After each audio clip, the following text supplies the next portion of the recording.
All right, there's no doubt Washington State's business climate is bleak, even if they don't pass the millionaire's tax, which I think is very unlikely. I believe that they've set their sights on it and they're going to do it this session. But even if you don't consider that, last year, Washington State and Governor Bob Ferguson passed the largest tax increase in state history, much of that on the backs of businesses. It comes after the capital gains tax was passed. So we already have businesses fleeing.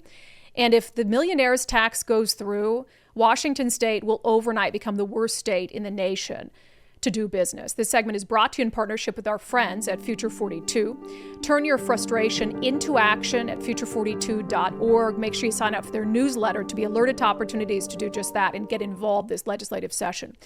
All right, a lot of media picking this up. It's hard for Democrats to ignore. The Association of Washington Business, as you know, they put out this survey that showed that a ton of Washington business owners are already considering, before the millionaire's tax, already considering leaving the state.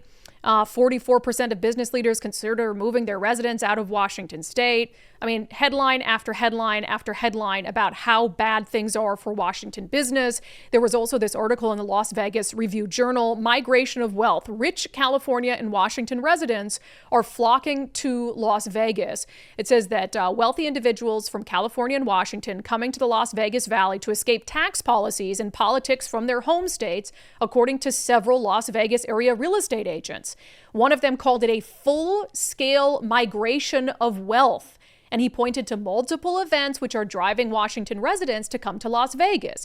He points to Seattle recently electing the socialist mayor Katie Wilson, who campaigned on taxing the rich. And then the proposed millionaire's tax that's been endorsed by Washington's governor also brings up the fact that Washington implemented a tax on capital gains back in 2022, which levies a 7 to almost 10% charge on investment properties. So there's all of these things that are just stacking up. And he says the last 90 days in particular, they've seen an uptick in Washington residents relocating to Henderson, Nevada specifically. He said starting in about September, we all of a sudden started seeing all these people from Seattle, and it's just grown since then. So we are at a time for choosing in Washington State. Do we want to be a state that attracts business, that attracts investment, that attracts wealth? Or do we want to be a state that struggles year after year financially? Those are the only two choices. For better or worse, our state and Seattle found success in tech.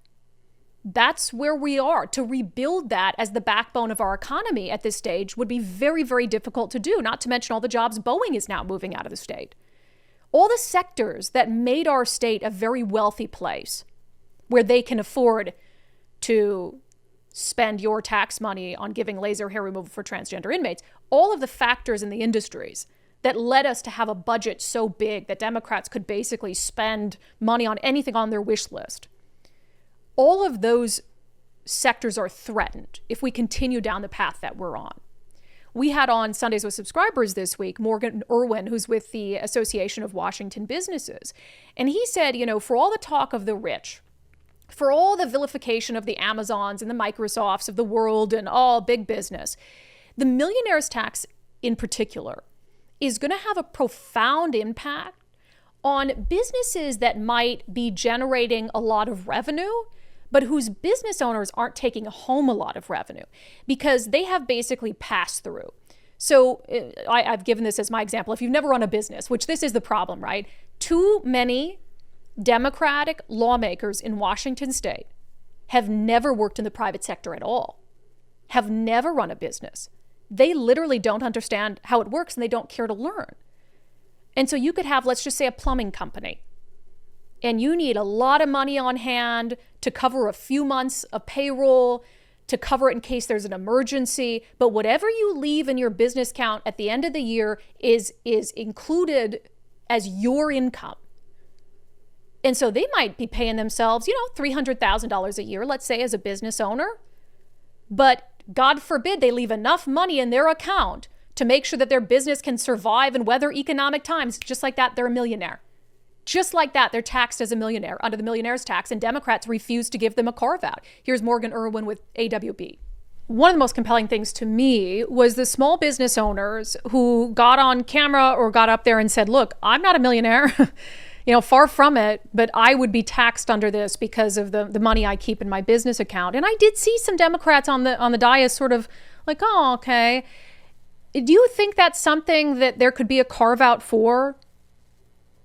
So, and maybe you've gone over this with your viewers and Mm-hmm. watched a lot of your shows, but not all of them. But the specific piece that those small businesses are talking about is that if you're you can pick a couple of different tax structures as a business. You can be a C corp, and those are usually your larger corporations, but they can be small. That's usually where you see that. You can be a limited liability corporation.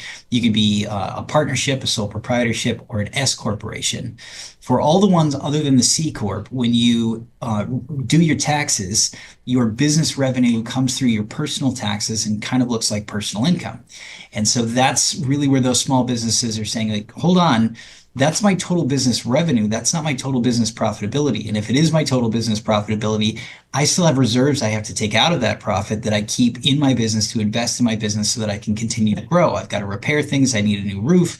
I need to buy a new truck. I need to build a new building, whatever that is. So that's not necessarily personal income, but under this income tax proposal, it would be viewed that way. So an example, if you're a $1 million a year company or even a $10 million a year company, which sounds like a lot of money, Mm-hmm. but I mean, if you own 5 coffee stands, you're probably close to $5 million annually. Like, this is not some massive corporation just when you're trying to conceptualize it in your mind. If you've got somebody like that, and yeah, they've got a couple $1 million a year in sales, but their profitability is only in the maybe $250,000 range, and then we hit them with a 10% tax on top of that. By the time they're trying to pay themselves, they're out of money. And like, yes, it looks like big numbers, but that's not real income. Yeah. And this bill would capture that for those smaller corporations. Now, just credit where it's due. Jamie Peterson has some carve outs in there where they're not trying to double tax, like with capital gains. They're not trying to double tax B&O. But end of the day, S corporations and LLCs will really take this one in the ear, and it will be devastating to a lot of small to mid-sized businesses here in Washington State, which, if we listen to the political rhetoric, are supposed to be the people we're trying to protect. Yeah. Yeah. And it just doesn't. And you haven't heard any sort of recognition of that from Democrats yet, that that's going to hurt people that maybe we don't intend to as like rich millionaires? Noelle Frame in a budget talk 2 weeks ago, she does those every 2 weeks Mm-hmm. with a group of business lobbyists. She said, guys, this is going to capture pass-through income and there is no way around it. Wow. Okay. So I do think that there is some concern, but I think for the folks that are really pushing this bill, they think getting the policy on the books is more important than the short-term repercussions. Yeah. So they don't care. They literally don't care. And those are the businesses that can't move. I mean, if you have a plumbing company, I'm just using that as an example, you've built a client base here. You've built a reputation here. That is a very hard business to pick up and move. So they want to vilify the big corporations. The big corporations are the ones who can deal with a lot of this, can absorb a lot of this, or can pass the costs on very easy to consumers, which that's what most of them are doing according to the AWB survey. And so all you're doing with this millionaire's tax, you're taking revenue out of the state, all the tax revenue that you're going to get from people who are wealthy, the people who you claim you're trying to target. So that money's going to go away. It's probably going to be a net negative. You're going to hurt the small businesses and the mid-sized businesses who can't afford to move. And then when all that revenue, you're not collecting as much as you thought you're going to collect, it's going to fall on all of you. And they're going to increase the taxes that they say are so damaging to the middle class to try to cover it for all. Actually, what they'll do is they'll come back, and that's when they'll justify expanding the income tax to everyone. Because they'll say, oh, the greedy millionaires fled, and now we have no choice. We have to make it an income tax on everyone. There are very few Democrats who are willing to tell the truth about what's happening here. Now, there were 3 Democrats in the Senate who voted against the millionaires tax yesterday. They're all from swing districts, so I think that was their party giving them some cover for the next election to be able to say, oh, I voted against the millionaires tax. I don't know what's really in their heart, if they support it or don't support it, but 3 of them voted against it. And then there is this state representative, a Democrat, Addison Richards, who represents Gig Harbor, and he wrote an op-ed in the News Tribune, and this he represents a swing district as well. So I always am sort of like, do they mean it? Do they not mean it? Is this to keep their seat? But I'll give him credit for this. He writes an op-ed, Washington legislature must deliver on affordability. He said, I know a lot of folks are concerned about the budget, especially recognizing that our state tax system is unfair. I also hear concerns that we see seem to address affordability with new taxes. Now we have proposals to create a millionaire's income tax and a payroll tax on successful businesses and successful people. I hear from people left, right, and center on the political spectrum who all seem to agree that our tax system is broken. However, these new taxes are not the solution. We should not pass any new taxes, especially when they are simply another bandage to treat the reality that we are chasing billion-dollar deficits every year and threaten to chase investment and jobs out of our state. Our tax system needs change. It needs to be more fair, but a new tax that does not reduce taxes for the middle class or businesses and handle our cost drivers is not fair. It is just another tax to bandage a budget that has grown from roughly $26 billion to nearly $80 billion over the past 15 years. I give him a lot of credit for that. And look, that used to be a fairly popular opinion among liberal Democrats that consider themselves and were very proud to be pro-business. What has happened? It is just bizarre.